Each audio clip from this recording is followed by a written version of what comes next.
So now that we had an overview in terms of defining what an accelerator is, we're going to transition into talking about what makes it actually successful.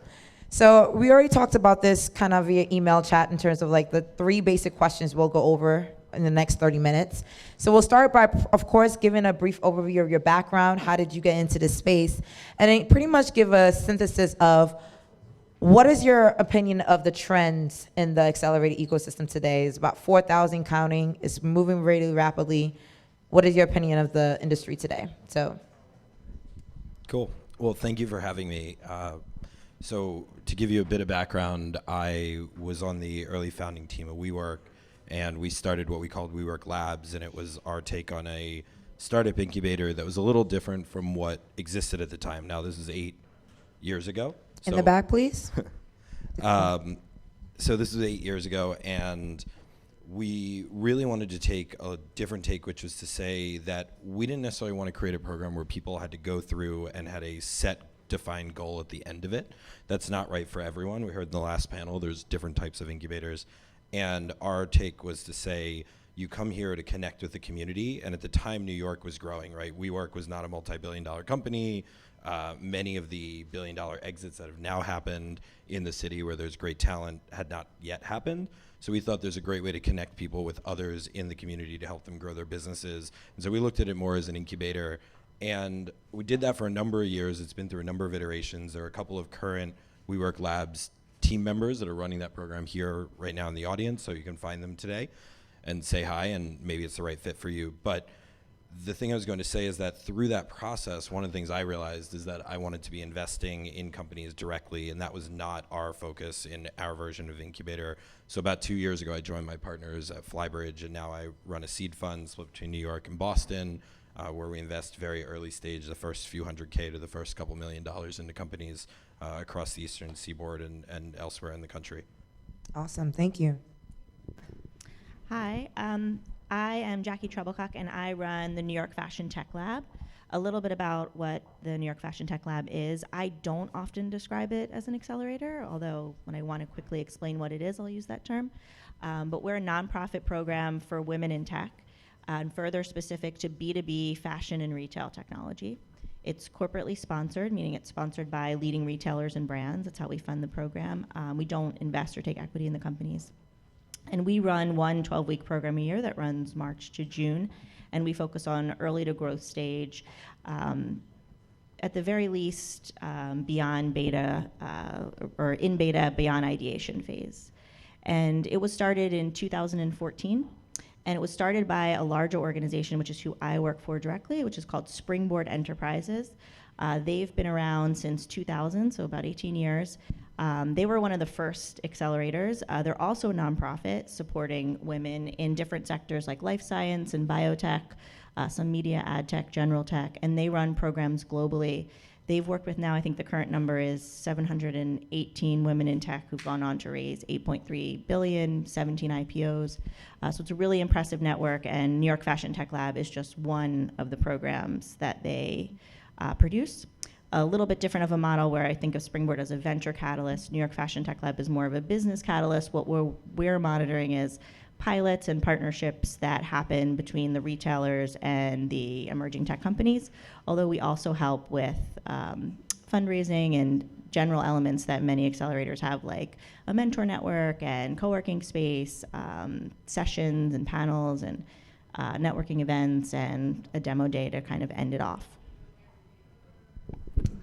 Hey everyone, my name is Ash Kaluarachichi. I'm one of the co-founders of a company called Edtech. We focus on attracting and developing an army of Edtech entrepreneurs to solve the world's largest challenges. Our second mission is to turn New York into the hub for global education innovation. I'll break that mission down in a second, but notice that it's location specific. What's implied is also that it's time specific according to the maturity of the education technology industry as it is, which is rather nascent, right? There's I spent a lot of my time building accelerator programs. I used to run the education program at Techstars, have since built about 9 accelerators, all focused on the education space. 7 of them are now dead. And I think going back to your question, there's about 4,000 accelerators in the world. I think when we started StartEd, we started with the express mission to make sure that we're creating a sustainable model that didn't necessarily rely on sources of revenue that weren't repeatable and scalable, right? So my prediction for those 4,000 organizations is if you don't actually find a repeatable, scalable revenue source that doesn't rely on exits, you're not actually going to survive to see that exit, right? I do want to ask a quick question of the audience, and feel free to participate, but keep your hands down if you don't want to divulge this information. Raise your hand if your model primarily relies on recovering from the exits that your companies make. So you're equity-based and you're providing funding. So you own part of a company. Raise your hand if you are. Okay, and everybody else is not participating or, or doesn't rely on exits? Okay, well, that question won't work. No, but you bring up a good point about the 4,000 accelerators that are operating today. And you guys recall the ecosystem map that the GAN network provided, where it showed you the concentration of where those accelerators are located. And you probably saw some big gaps across Africa, across Latin America, across the Caribbean. And so I guess I'll start with WeWork, since you have, uniquely to the other panelists on the stage, an infrastructure of retail spaces around the world to even incorporate a lot of accelerator programs. How do you answer the question around, do we have too many accelerators out there today? And especially when it comes to the fact that this morning we talked about half of them don't even understand their models yet. They're still trying to break even. Do we need more, or do we need to correct the industry today first and then talk about where do we go next? I mean, so it's a good question. The thing that I think about is within WeWork, we'd love to have more accelerators come into the spaces. There's a couple hundred buildings around the world, from China to Mexico, across the US. The question, I think, your second part of that, which is, do we need to pause and kind of rethink how these accelerators work, I think goes back to what you were just mentioning, which is there are different models, and it's okay to build an accelerator program with the hope that you're going to recover or make money from exits. The challenge there is, I run a venture capital fund now. We also basically make money from exits. If we ran our venture capital fund with a ton more overhead, we would just need more and bigger exits in order to recover more capital. I think that's an okay model, and if you're really great at picking and you're really great at growing those companies, that works. With the geographic point of your question, I think the challenge is that many of those ecosystems that you mentioned are not yet mature. They haven't seen large exits, or at least not at scale. There may be one hit, wonders sort of, but New York, it's only been over the last 6 or 7 years that we can now say this is a city that's worth building a company in, that could be a 10, 20, $50 billion company, and that can happen over and over. So I think I'm not so sure that we would want to see more or less accelerators. I think within the WeWork ecosystem, we would say we want accelerators that are either sustainable or they have a really unique mission, something that matters to the community that we're in. And one of the things, if people here have spent any time in WeWork buildings, is every single building looks different. There's no room that's identical, and yet we almost print them at this point. And so that's done by bringing the local ecosystem in, using local artists and local designers and local materials. The same thing has to happen for accelerators. You can't just have an accelerator for the sake of having it. You have to have a focus and a reason that it should exist and a gap that it's filling. Amazing. And Jackie, I'll turn to you, since you have a very focused industry accelerator in the fashion industry. What challenges do you have in terms of sourcing companies? Because it's already a pipeline issue to attract startups for general programs, let alone your industry verticals. What do you see happening? So I think there's not too many accelerators. It's just education and learning which one is the best for you. So a lot of what I spend my time doing is meeting with entrepreneurs all year long, educating them about this program, and then also trying to share with them other programs that I know that might be a good fit for them. So making sure that they understand the whole landscape, so that they can really make the decision, because it's all about what they need now or what they might need in a few years. A lot of the companies, not a lot, but a good portion of the companies that have gone through our programs in the last, since 2014, And I've maybe known for 2 years, meeting with them, trying to understand, is this the right time? What do you need? Is this something we can provide? Is there another program that might be better for you to go to first or second? A majority of the companies that have gone through our program, which has now been 42, have gone through other programs. I would say almost all have gone through at least 2. Before or after, Y Combinator, Techstars, Grand Central Tech, XRC Labs, and many more. And that seems to work well. I think it's also an evaluation of when is it too many programs. So when you get to like 4, and that might be a lot, depending on the time frame. To your question about how to find companies, I think the GAN research was really interesting, and we find it to be the same, that it actually isn't like you just tweet out that your applications are open and all these amazing people come flooding in. It's really about going out and talking to them and researching them and kind of keeping up on who is a good fit and who you could really be helpful to. We do take applications globally. We've seen a shift that there's a lot more applicants coming in from all over the world that are looking to get into the fashion industry, and specifically the network that we have in New York. So I think just expanding where you're looking for applicants is helpful, but we are really, really specific. So that sometimes makes it easier, but also takes a lot of work to make sure we're finding companies that are most relevant to our partners that are retailers and brands. So we're kind of in service to both sides, making sure that we find the best companies for the retailers and brands. And ultimately for our program, it actually doesn't matter what I think. They're being selected by these retailer and brand executives. So again, a little bit of a different model where it's my and our job just to kind of put forth those that we think could be most valuable, and they ultimately make the decision. And just transitioning a little bit to another stakeholder in these accelerator programs, let's talk a little bit about the mentors. I mean, we talked about sourcing entrepreneurs, talk about the VC component in terms of funding these programs, but what about the mentors? Right now, there's a big debate about, the caliber and the quality of the mentors that are entering these programs, which usually can make or break the success, where you have, of course, corporate executives who are giving mentorship about, starting companies. But what about the ones who've never even started a company and advising startups how to be successful? So how do you source amazing mentors for your programs? And what are, at least 3 insights as to what you did to improve your mentorship ecosystem for your programs? And I could start with you for Startup Ed. Sure. So when we're looking at mentors, we tend to focus on folks who've actually built companies before. If they've invested, great. But ideally, every single mentor has been involved in the ideation through the exit of our organization that focuses on pre-K through corporate learning and everything in between.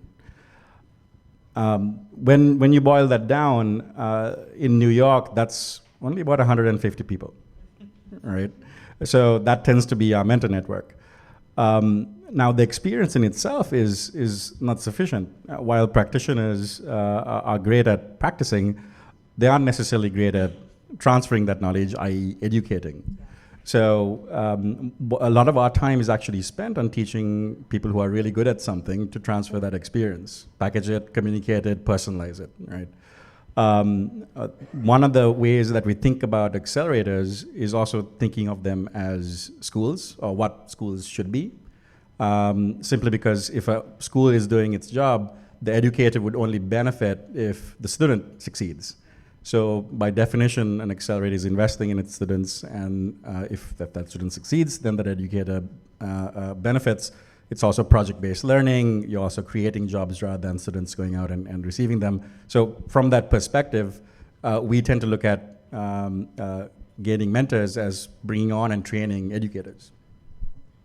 And just really quickly, just to assess the room, how many of you in the room are actually accelerator managers? Raise your hand. Okay, a couple. So I'm guessing the rest of you are entrepreneurs, investors, or people who are participating or want to participate in an accelerator, correct? Okay. So pretty much going back to the question about, these programs, how do you actually facilitate creating a really good curriculum program for your accelerator? Because obviously there's a lot of models out there, copy and paste, and you adjust based on the network that you have. But day one, what do you get ready for, and then how do you propose and market that to compete with the other accelerators in the ecosystem to find pretty much practically everyone in this room to come to your program? I'll take it for a second, but keep in mind that the WeWork Labs concept is not one that's strictly defined as, a 3-month program or a 6-month or whatever it may be. The point of our program was always to listen to what the founders that are inside the spaces needed at the moment in time. And so it's not dissimilar from building a company, like listening to your customer, understanding what their needs are, what their gaps are, what you're great at solving for them. So I think the number one thing that we did was, going back to your mentorship point, it was to draw in people that could be helpful at the earliest stage to building a business or a product. We did not necessarily find other successful founders to be mentors, because when you're 2 people with an idea and 50 grand in the bank, what you may need a lot of help with is like hiring your first engineer. I can't tell you the amount of CTOs I interviewed for our earliest members. It had nothing to do with whether or not I was a great business leader. It had to do with the fact that I was technical. I had a background in engineering. I had hired technical leaders before. So one of the things we did around the curriculum was we would sort of adjust it based on each cohort. We were loosely defining cohorts as, the groups of people as they came in as waves of people. I don't know, we didn't have an end date, but we did have people turn over, because as soon as you got beyond 3 or 4 employees, you moved out. Or if your company went under, you moved out because you probably got a job somewhere else. So those are kind of the options you had. But I think at the end of the day, it's about listening to your customer. And I would say the same thing. I've invested in 32 companies now, and I've said the same thing to every single founder of every company. Like, step 1, listen to your customer. And we would do the same thing when building our curriculum. You brought up a good point about the timeline of accelerator programs. It's not just a cookie cutter 3 months model. Jackie, do you have any opinions on that? Is yours 3 months? Is it less? How do you pretty much scale up your program model compared to everyone else? Yeah, so it is March to June is the timeline, so it's 12 weeks. That's what it's been since 2014. But I think similar to most programs and programs that work really well is it doesn't really just end there. There's a lot more that you have to keep doing for them after the program's done, and that's something I work really hard to make sure that we're in constant touch with them and continue to provide them connections and resources and events, and how can we just continue to be a support for them. And some are great about using us for that, as they should be, and we hope that more of them do. And we are continuing on that once-a-year model because we are so specific, and to do it very thoughtfully, it takes time to not only find the right partners, meaning the retailers and brands, and really go through and meet with a lot of the entrepreneurs that might be the right fit for the program. It also is highly customized. To your point, it has to be. I think all of them have to be. It doesn't work just to have the same curriculum each year over year. Not only does the industry change, but obviously the companies are changing. They're at different stages and they need something that's specific to them. We don't require them to come to every single session or every panel or every workshop. They can kind of pick and choose what they want. And I think that works well, particularly for companies that aren't based in New York and need to kind of commute in from other cities or other countries to make the most of the 12 weeks. All right. So now I just want to ask pretty much in terms of like, how are you leveraging the digital component in terms of your programs? I manage the global startup ecosystem, which runs the world's first and largest digital accelerator in the world, graduating about 1,000 companies across 90 countries because of our digital reach. And the classic example of accelerator program is that you have a program, you have a space, you have entrepreneurs and all the stakeholders in one room. Are you guys now starting to leverage a digital component where, whether it's within that 3-month program or throughout the year, to train and mentor, your stakeholders online as well? And then we could kick it off with you. I think the quick answer is no. So in a digital world where a lot of people are speaking digitally over long distances and learning and sharing knowledge, we find that relationships are best started in person. They're maintained online and virtually, but if we're doing our job, we need to be in person to start that role. So I don't think we actually resort to relationship creation digitally, but we do focus on maintaining it. How does that look like, though? Or do you organize that, or do you let that happen organically within your ecosystem? So it's really about, most accelerators tend to be either event-based businesses or programmatic. For those types of organizations, this is the analogy because we are one as well.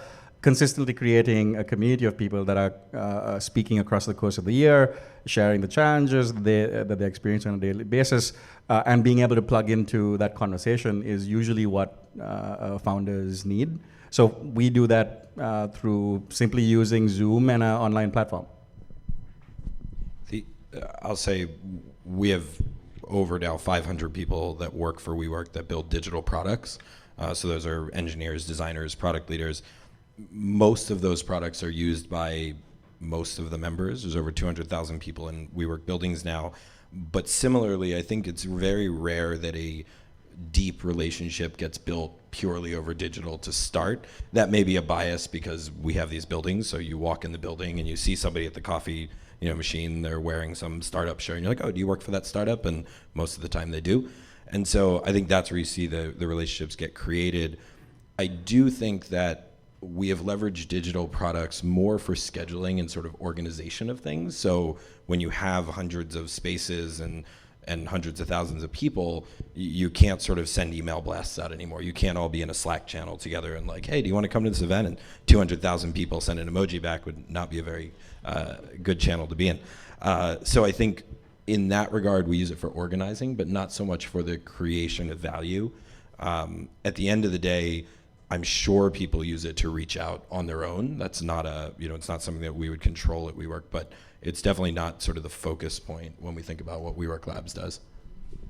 Yeah, we don't really have anything that we use digitally. We could do a better job at that. I think as our network grows and as we get more alumni companies, it's something I'd like to figure out a good solution for. Yeah. I guess I'll counter a little bit as a moderator to say that we run the digital accelerator programs for 3 reasons. One, digital is key now.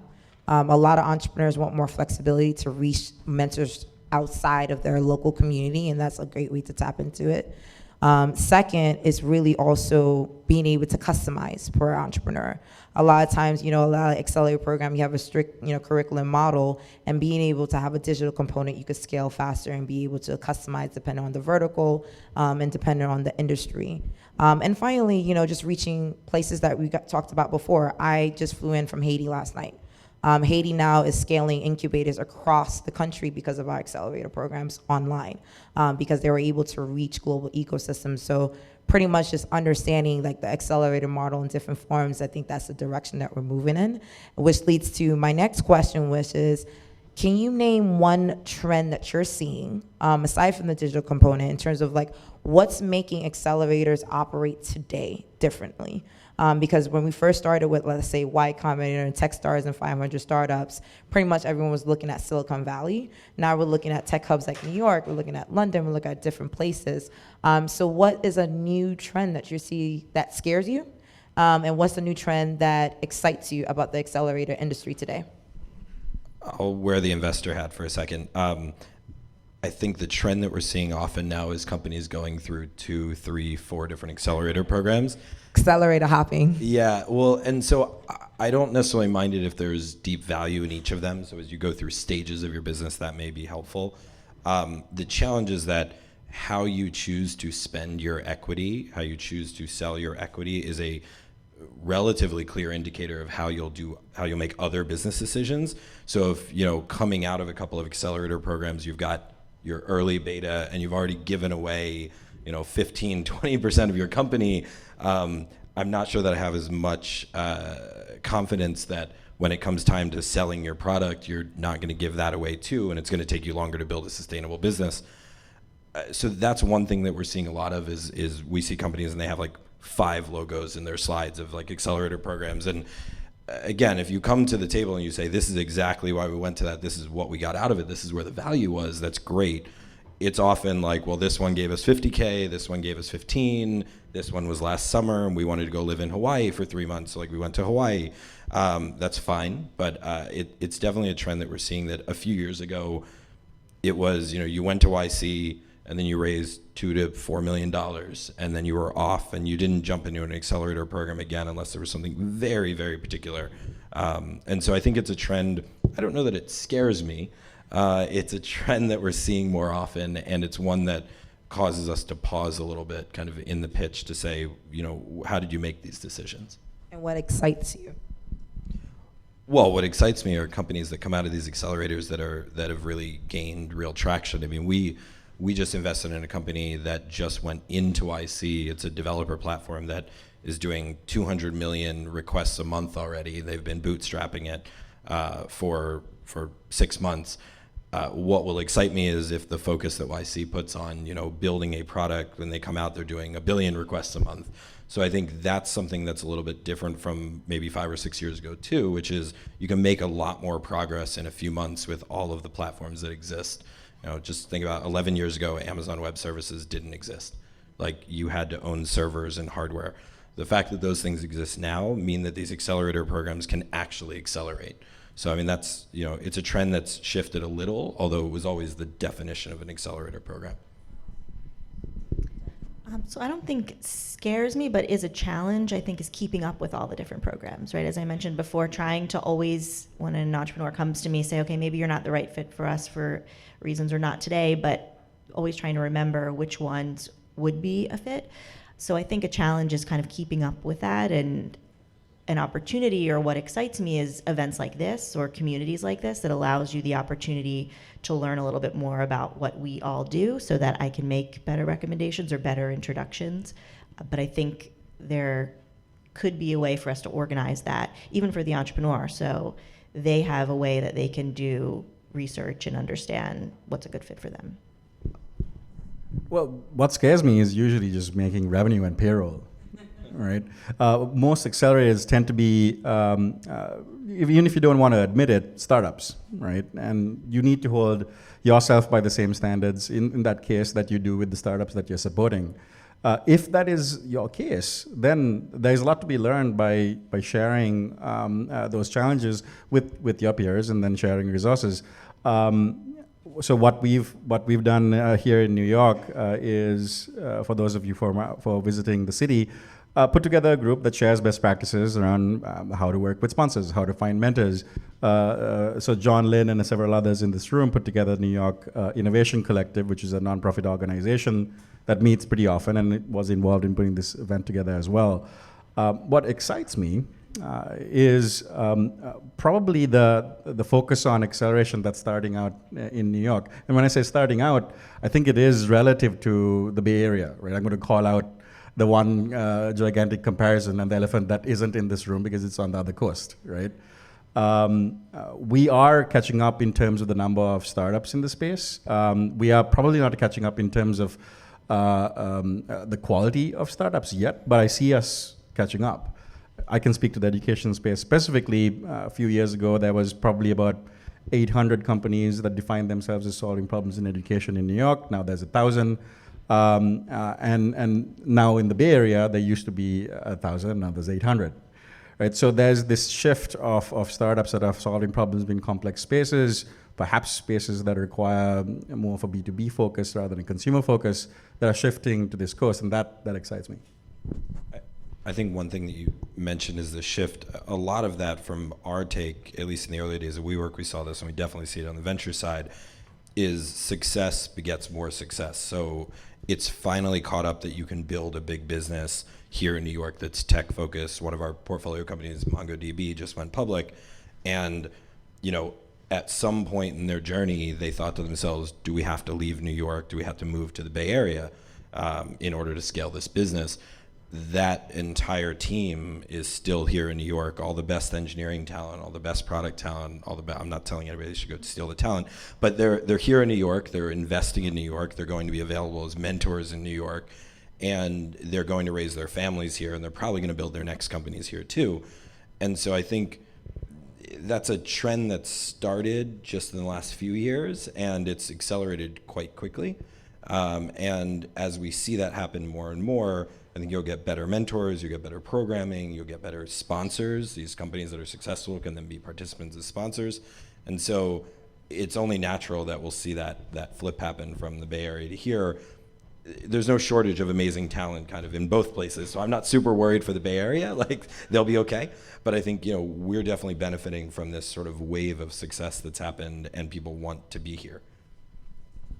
So as we come to the close, I guess my final question for each of you is, what's one insider truth that you wish the stakeholders in the room would know? So for example, on our side, we see thousands of applications, so we usually try to mentor entrepreneurs on how to be better at just applying and doing the right facts and not trying to focus on we could be better because we have all these media impressions or features, but because we took $10 and this is what we were able to get out of it, so if you give us 1,000, this is what we could do. That's one example of an insider background. So lay it out on them. What is something you wish they knew so they could be better at not only getting to these programs, but also leveraging accelerated programs appropriately. Sure. I think for the entrepreneurs in the audience, which I think are the majority of this room, I think the dirty little secret is that most accelerators are probably much leaner than their marketing implies. So understanding who are the humans behind this brand, I think is a very important thing to do as an entrepreneur, because those are the folks you're going to be working with. And if it's under-resourced, you're not going to be working with them much, right? I think there's, when you're looking at different programs, there really isn't better ROI, better signal than just speaking with people who have gone through those programs. That's probably the best source of information. The good accelerators will enable that, and they usually have nothing to hide. There's a certain group of companies that go through programs that come back and speak at events. Those are probably the more successful ones. I would speak to them as well as the ones that don't come back and speak as well. You probably need both those perspectives.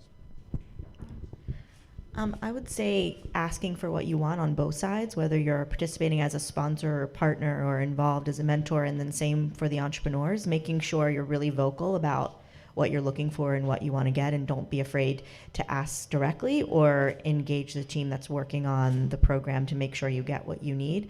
And then the most obvious, which I think people say all the time, is you get out of it what you put into it, but that does go on both sides, meaning the sponsors or the mentors or the corporate partners as well as the entrepreneurs. And sometimes that comes down to timing and life and what's possible, but just trying to be there or participate as much as you can and be fully in it.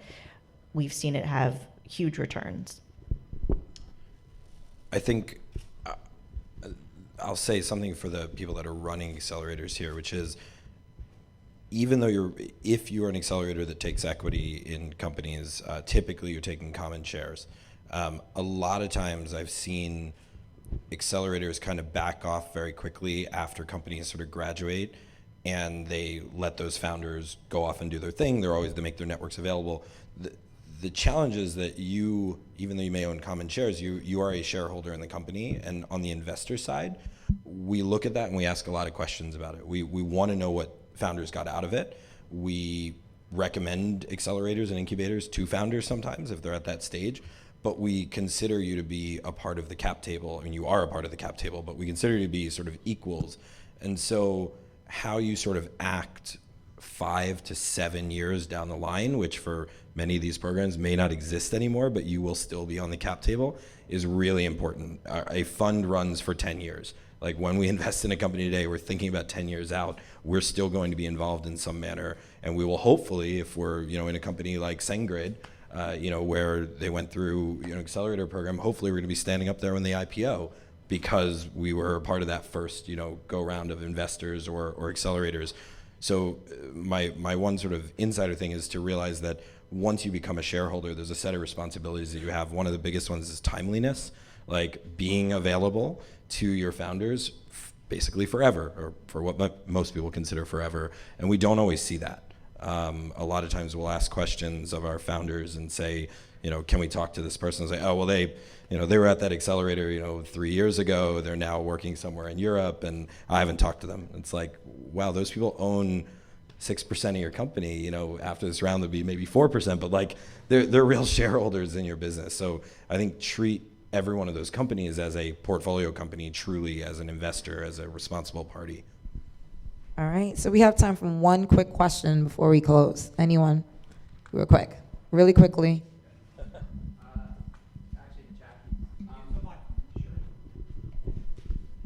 You have a pretty good head start on the vertical specific accelerator idea. Do you see that becoming more of a direction that the accelerator landscape goes in, and how do you intend to stay competitive as that happens, or if I it happens? think it could be a good direction. There could be these pillar programs that are known for being not specific to different sectors, but I think as this ecosystem evolves, it could be a good way to be able to do different programs, but do it in a thoughtful and very focused way. So I think we could see a rise in that for sure. All right, a round of applause for Jackie, Ash, and Jesse. Thank you so much.